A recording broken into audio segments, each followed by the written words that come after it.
If you've been feeling like you're working hard but still falling behind financially, well, Statistics Canada has a possible reason for that. Its latest household income reading shows how Canadians have less money to spend as prices and interest rates soar.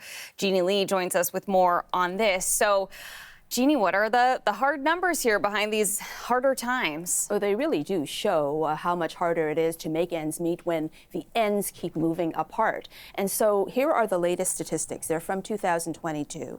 And StatCan is talking about median net household income. So a single person living alone or a family, that's considered a household, and the net income that they have in their hands at the end of the month to pay the bills is what we're talking about here. And it basically comes down to $48 less every week. That was in 2022, because the fact is the median income was $70,500. That's a drop of about $2,500 over the year.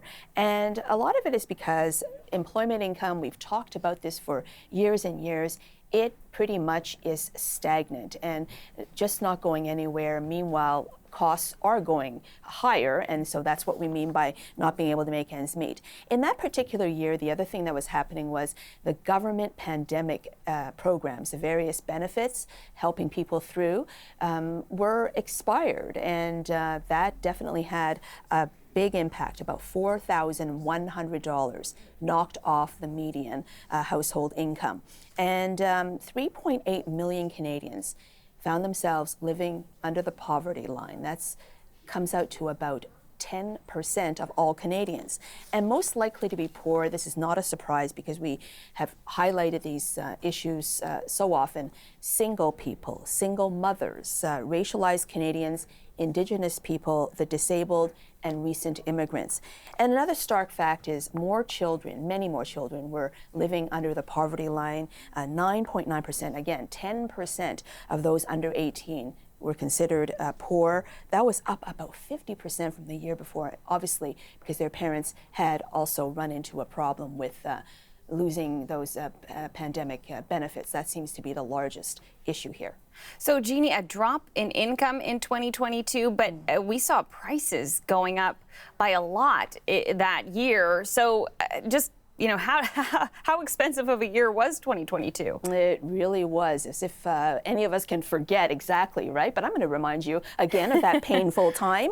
Very inflationary year because prices, we know, had been heating up already coming into 2022, but then they soared with inflation rate peaking at 8.1%. So have a listen to this economist. We certainly have seen some challenges in the last couple of years because of the takeoff of inflation after the COVID pandemic. And in certain areas like supermarkets, of course, everybody knows, energy prices went bananas after the lockdown. Insurance costs have gone very high. Housing costs, of course, a huge challenge. So all of that is challenging people's incomes right now. Because the effect is still lingering, and a lot of it is because of what also happened in 2022.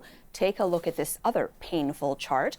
The stairway to higher rates, I call it, in that gray area. That was 2022 when the Bank of Canada rate went up from almost nothing to 4.25%. And that is reverberating, chewing away at budgets, chomping away at your household income.